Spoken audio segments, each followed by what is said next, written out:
que t'has de muntar aquesta gent.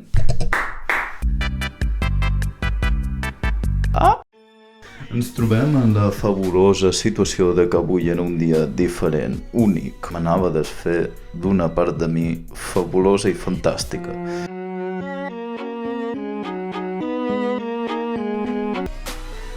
Una merda.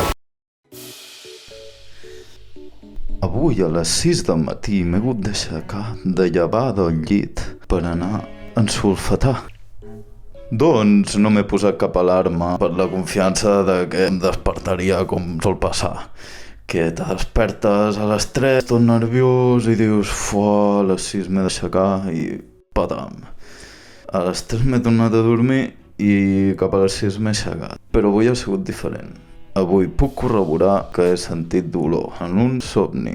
Entendré que aquest dolor el dec haver sentit físicament en el moment de vida que estava jo dormint, però ho he interpretat en el somni i de veritat que es pot sentir dolor i molt intens. He notat com un motherfucker m'agafava dels c***os i m'estirava perquè jo li anava a posar un envoltall de menjar que m'havia robat de casa en tota la boca, però com que s'ho estava menjant ella ha vist que li anava a posar a la boca. Per contrarietat m'ha agafat dels ous, m'ha estirat i aquí, a mig centímetre, jo el mirava amb una ràbia, amb una impotència, amb un fàstic, amb unes ganes de trencar-li tot el que... Després de 10 segons de sofriment, l'he agafat jo dels... Però de tant dolor que sentia els meus... L'he agafat dels... i al cap de 2 segons de tant dolor l'he deixat.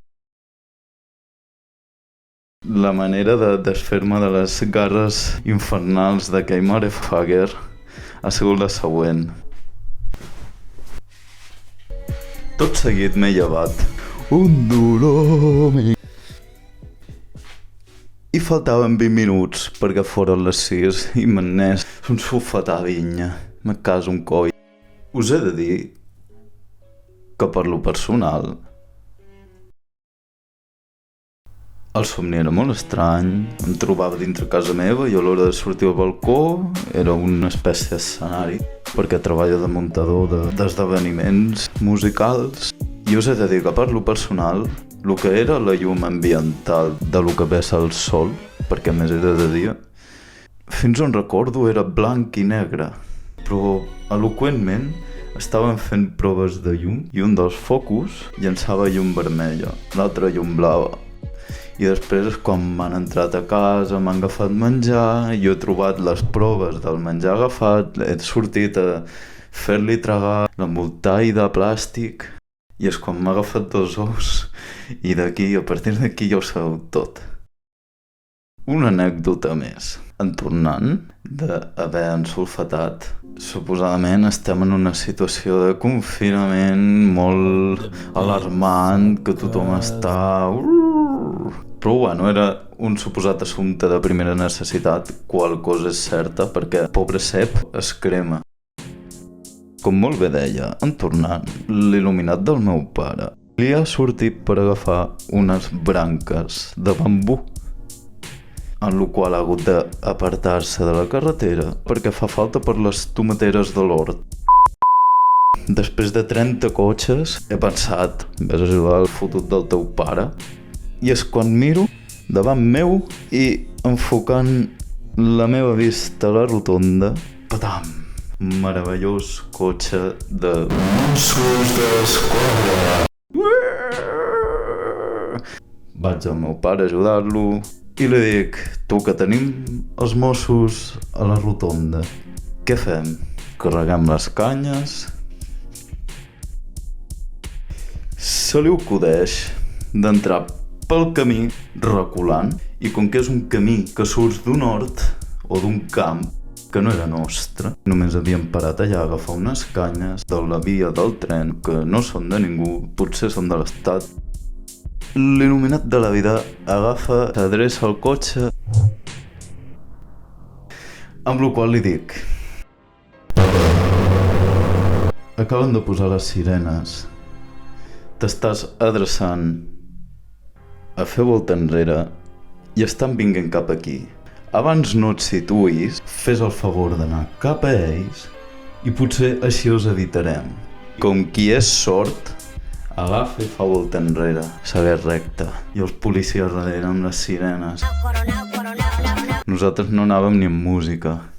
I ens ve un cotxe de cares i en aquest moment d'incertidumbre no sabem si és que venen a per mi o que volien passar i anar per un altre a saber quin lloc. No hi havia cap raó alguna, però en desconeixíem. Per tant, quan passa aquest cotxe que ens venia de cares, el senyor Miquel agafa i els hi posa l'intermitent perquè adelantin. Quan al cap de 10 segons segueixen a darrere, tal qual, parem a la dreta, baixen del cotxe amb les llums de la sirena posades sense que soni la sirena, baixen del cotxe, venen. El meu pare es treu el cinturó, amb el qual jo li agafo i li dic: què fas? Es pensaran que anava sense cinturó. Vaig per posar-li, però ja són al costat de la finestra. I li dic: aviam, baixa i ensenya-los-ho de darrere. Per una vegada escolta la vida, es retreu el cinturó fent qui va obrir la porta, l'obre i diu: ui, que venim de la vinya i si vols t'ensenyo el que portem a darrere, perquè venim d'ensofetar. El policia agafa i diu: quina és la vostra raó del desconfinament? Com qui no vol la cosa, el meu pare li diu: no passa res, que venim d'ensofetar. I és això un assumpte de primera necessitat? Li ha semblat que no era un assumpte de primera necessitat, el que ve a ser un camp que no es treballa sol. El meu pare li ha explicat el que s'havia de fer i el policia s'ha fet l'entès de coses que havíem fet, en plan, és que hem tirat tope tecnicista i jo... I el policia va i li diu: sí, ja ho sé. Collons, saps? Jo no ho sabia. Molt menys sabia que el meu pare sapigués aquests tecnicismes de la vida, de la vinya. Bueno, de la vinya. Amb la qual el meu pare li diu: si vols baixo i t'ensenyo la nostra justificació de desconfinació. I el policia li diu: sí, què, ja, com qui res, perquè li acaba d'ensenyar el paper que posava que havíem sortit en sulfatar, el paper de l'estat, saps? I ha escrit allà en sulfatar les seves dades i punto. Bueno, i això que el policia ja era més interès de... aviam, fins on arriba la cosa. Baixa del cotxe el meu pare, li obre el maletero, li ensenya ja la galleda en sulfatar, que ja veus tu, i el policia fa les següents preguntes. I això què? És una vinya teva? I el meu pare: sí. I què? Ho feu per vendre? I el meu pare, com qualsevol ésser humà al planeta, es queda en plan de... tu què n'has de fotre, no? Però en veritat, molt intel·ligent i molt amable, li diu: no, això és per al consum de la família i la meitat per l'oliveda. Que ja veus tu que li interessa l'oliveda. En fi, que tot ratllat el mosso agafa i diu: bueno, doncs ja podeu continuar. Amb la qual nosaltres dissimulem i seguim recte, perquè pensa que ens havíem desviat de lo que venia a ser el nostre destí, només per evitar aquest moment. I encara a sobre venen i ens persegueixen, no?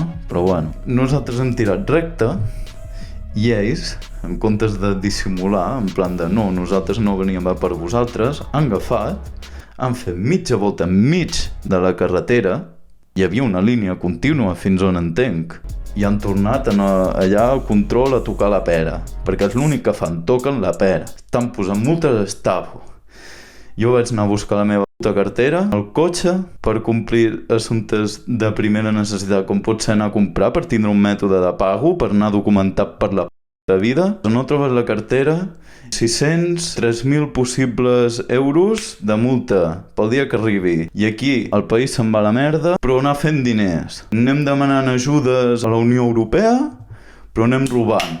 Desgraciats.